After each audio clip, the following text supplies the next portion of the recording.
Well, welcome back to the Communication Mastery Podcast with me, Mark Burlinson. This is episode 13 that concludes season 2. We've had a great season together, haven't we? And I'm glad you've stuck with me for the whole of this season. If you missed any earlier on, go back and take a listen. Let me summarize the season for you, because we've covered a lot of ground with a lot of wonderful guests as well. We started out in episode 1 with talking about communication being the fuel for connection. And that's the crucial reason why we have this podcast, is to help us connect better with the people around us.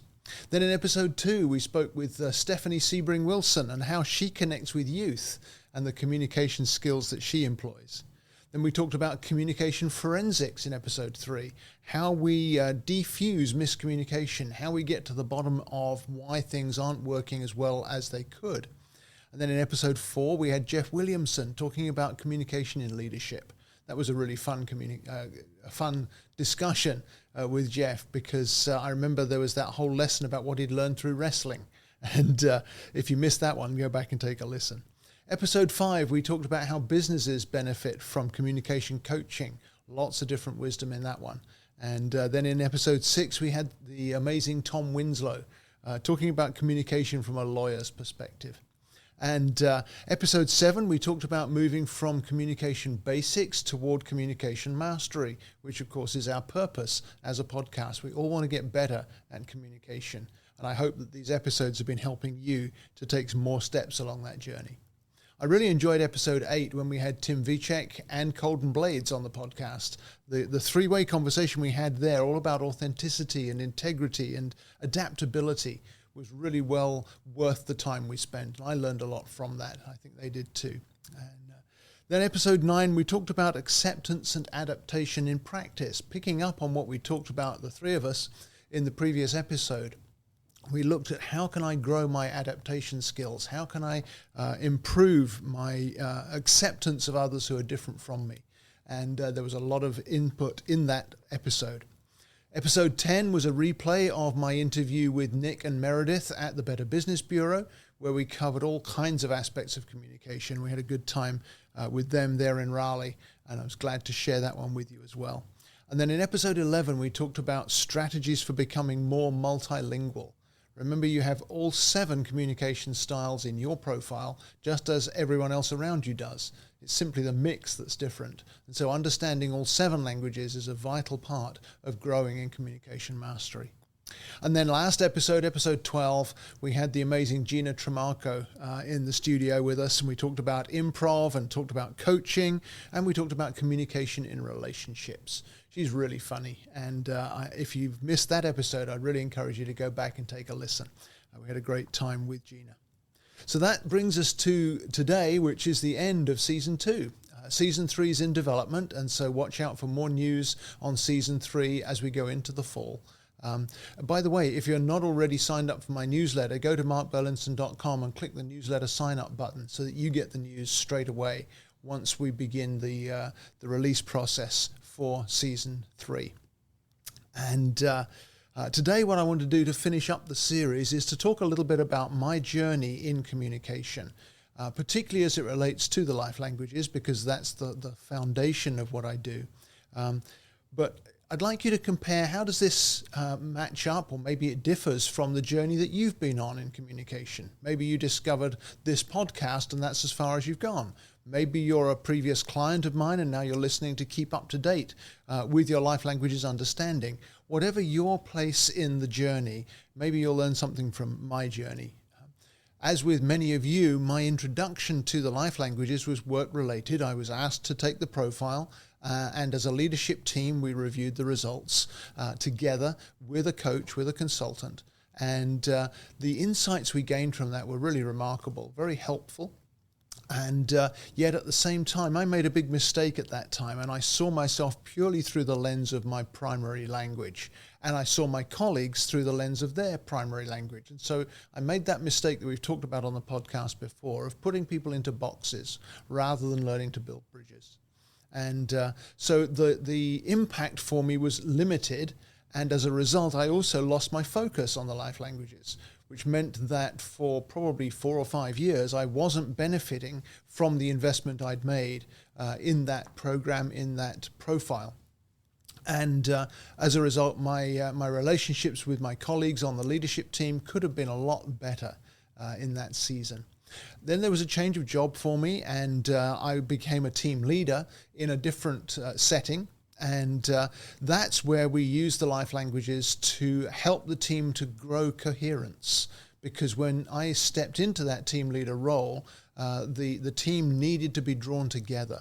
And so by having a focus on communication, having a focus on the differences between us and understanding each other better, we were able to develop team coherence in that new setting. And that was a very profitable thing to do. So it renewed my interest in the profile, but also in the process of learning all 7 communication styles. And there was a lot of leadership development that took place as a result of that as well.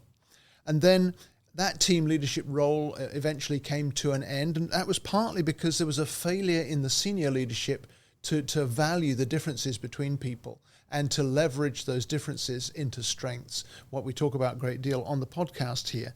And I learned through that journey that self-awareness is just as vital when things are not going well as it is when things are working.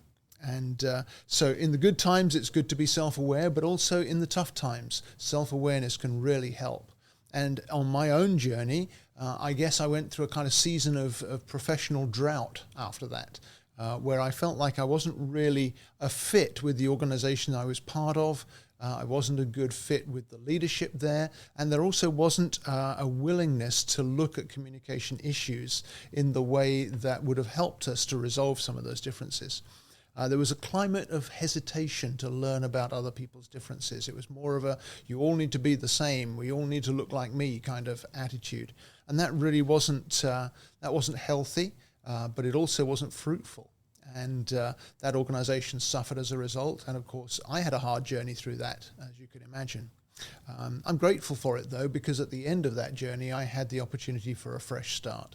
And my wife and I took our profiles again. This will be the 3rd time now. And that's how I recognize the value of understanding others much more deeply, as well as making sure you take into consideration all 7 communication styles as you interact with other people.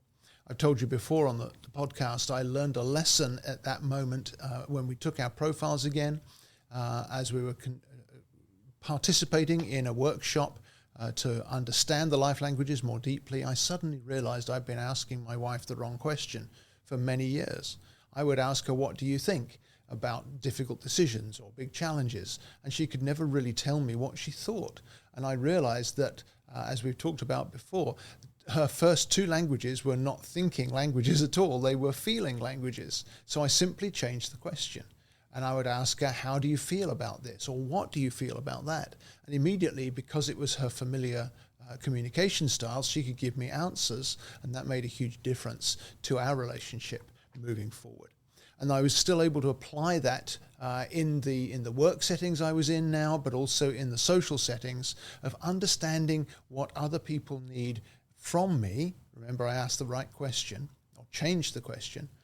But also how I could adapt myself to be more accessible to those around me. It didn't change who I am on the inside, but the way I offered my interaction to other people was different in those different settings. And it really helped a great deal. And this is about the same time when I began to train as a coach for the life languages. And so I started this business, I guess, probably 7 years ago now. And it's been a journey of discovery, a journey that continues even to this day. And I'm still learning about communication, which is why I love to pass on my understandings to you. And I love how Life Languages has really continued to develop and to deepen the body of knowledge around communication styles. And I've lost count of how many folks I've helped over those years. It's been loads and loads of people in different settings. I've worked a lot with business teams. I've told you some of those stories in the past, but especially small and medium-sized businesses. I love to see the difference this can make in the kind of businesses that typically wouldn't consider themselves to be developing soft skills or reaching out to be able to train their people in the kinds of ways that would make a huge difference if they could afford it or if they had the time. In a short time and with relatively little outlay, I can make a big difference in a small business setting because they can understand each other as well as adapt to their customers. And so we see reduced conflict in teams. We see increased appreciation for each other's communication styles and each other's contributions. We see stronger teams because they begin to understand which languages to emphasize in different settings and with different challenges. There are stronger customer service and stronger sales results because people can adapt to the different customers who are before them and the different challenges they face day by day. And there's also a natural leadership development component to this. Because you're developing character by learning to adapt to other people and learning to understand other people in a deeper way, you can cultivate each person's natural uniqueness and then become a greater and more effective leader as a result. So that's some of the work I've done with small businesses, but I love nonprofits as well. And they're a particular passion of mine because they do so much good with such tight budgets and so many pressures on them. And there is so much need in our world today, isn't there? So I love to help nonprofits who, again, seldom invest in communication skills, even though those would be fundamental to their mission and to their vision. And some of the nonprofits I've been able to work with have seen some really remarkable results and many of the same benefits as I talked about just now with small business, but also the additional bonus of a deeper cohesion in their small teams. Because often in a nonprofit, you've only got a handful of people trying to do everything. And so to have cohesion rather than friction in a team is a great gift when you're in that kind of pressurized but low budget, enthusiastic but overstretched kind of setting. And there's also a deeper connection with stakeholders, whether those are the clients they're serving or whether those are their supporters and the people around their mission who are looking on and seeing the organization's progress. I remember there was one operations manager in a nonprofit that I worked with earlier this year he made this comment. I wrote it down. Mark's coaching through the life languages has been transformative in my personal and professional life. That really gladdens my heart because now we've got a guy who's being much more effective because of his understanding, and it didn't take long for him to gain it. And we're still in touch. He loves to contact me from time to time just to keep fresh in his application of what he understands and to continue deepening his learning. It really is a journey, isn't it? And this has been my life language journey that I'm outlining for you. Another step on that journey has been working with couples. I love to work with couples because of the story I told you about my wife and I. Often couples have significant differences in their preferred communication styles. And because this tool's been so helpful to Jane and me, I love to see a difference that it can make for other people. I think of one couple whose primary communication styles were very similar, and I helped them to not get stuck in just one or two languages, but to broaden.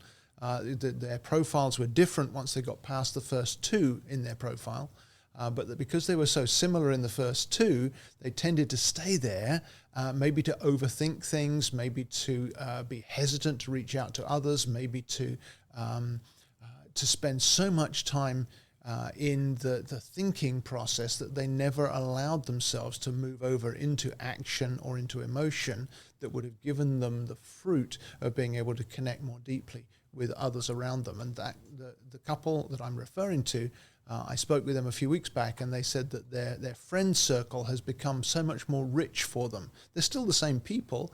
They haven't changed internally, but the way they interact with other people. Because they're so thoughtful, they think it all through. And they adapt in different settings to be able to connect more effectively with their friends around them. That's very rewarding to see that. There's also individuals who come to me. I can think of many over the 7 years I've been doing this now, whether it's high school students or business owners. In some cases, I work with consultants and people who are meeting different people every day. And they come for help with expressing themselves, but also in connecting with the others around them. And I love to use their profile to help them see the full range of what they have to offer, because very often there's things that they've overlooked. Again, it's the mistake I made at the beginning of my journey to think, well, I'm just this one thing, and that's only a part of the picture, and everybody else who's different, I'm going to struggle to connect with. But in reality, I speak all 7 languages at least every week, if not every day. And being able to adapt into the different areas, into the different styles, is a great value to many people. So that's been my journey, and I wonder, what has your journey looked like? Maybe you're just beginning in your understanding of your communication styles. I'd encourage you to take another step. Maybe if you haven't done your profile, take your profile. Or if your profile is maybe more than a couple of years old, update it. I was working with some people just in the gap between the last episode and this one who updated their profiles and were quite surprised at some of the changes they saw, but it gave them insight into both the journey they've been on and also into how they can face challenges that are ahead of them with a different blend of life languages, of communication styles to approach those challenges with. So here are some thoughts as we draw season 2 to a close. And remember, sign up for the newsletter if you're not already signed up at markburlinson.com, my website, so that you can stay informed for next season. To wrap out this season, first thing I wanted to stress to you is that your profile is unique to you. And until you take it or you update it, or if you haven't read it recently, pull it out and take another look, because it's a unique picture of how you're wired, and you're missing vital insights into yourself. That self-awareness that's the beginning of all communication and all connection. It's the foundation of every relationship, whether it's at work or at home or in the community. Your self-awareness is vital. And so I encourage you to go back to your profile, recognize it's unique, and draw out of it all that you can that will help you in the journey that you're on. The second observation or second thought that came to me as I was preparing this was that your profile describes you, but it doesn't define or limit you. So when you look at all 7 of the languages, as you relate to people around you, look for those who are different. Learn all that you can about others whose first language is different from yours, or maybe someone who's strong in one of your weaker languages, so that you can grow your understanding, grow your awareness. If you haven't already bought the quick reference guide to all of the life languages, I'd encourage you to do that. Or if you've been to one of my workshops, you've got a workshop workbook that you can refer back to that gives you a lot of the detail of each language. Make sure you don't mix the languages up, because each is unique. And just the same as if you go into, well, my wife and I went to Europe for a trip just a couple of weeks ago. And if you speak French in Germany, people will understand you, but not as well as if you speak German. Or if you speak Italian in England, very few people will understand you. You need to speak the right language in the right way. And all of us who've learned other languages will remember the challenge of mixing up the languages. So we speak Spanglish, for example, or where you get the confusion of not knowing which language you're speaking. So keep the languages separate and grow your fluency in all of 7 of those languages. And then the third thing that I wanted to highlight is that you don't know what you don't know. Again and again with clients, I find this. They're like, oh, I hadn't realized that, or I hadn't seen that, or yeah, that's a really helpful observation. And so that's why I enjoy taking this journey with you. Hopefully each time we have an episode together, you're learning something fresh. You're seeing something that you didn't know before. So remember, you don't know what you don't know. And if I can help you further on that journey, then thought number 4 is, well, what are your next steps from here? We've come to the end of season 2, and I've talked about my journey. Your journey continues just as mine does. I'm constantly learning more about communication. What next step can you take to learn more? And how can I help you? You can email me, mark@markburlinson.com, and let me know, how can I be of help to you in your journey to communication mastery? I'd love to be a journeyman with you as you're journeying with us into communication.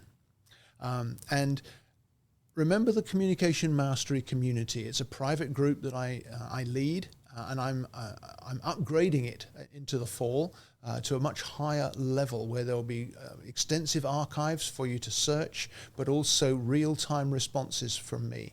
And so as a result of that upgrade, the subscription price is actually going to go up. So if you want to catch a good deal, you can jump over to my website before the fall and subscribe at today's rate, and you'll be grandfathered in at least for the first 6 to 9 months of that upgraded community. where you can get answers easily and quickly without having to have a whole hour of coaching. If you want a whole hour of coaching, of course, or a package of several hours of coaching, happy to talk to you about that as well. But in the meantime, keep listening, keep referring friends, and if you could write a review for this podcast, that would be really valuable to me. And I think that others can benefit too as they see the value of what we're doing together here. So thanks for being with me for season 2. Keep your eyes open for season 3 coming later this year, and we'll see you again very soon.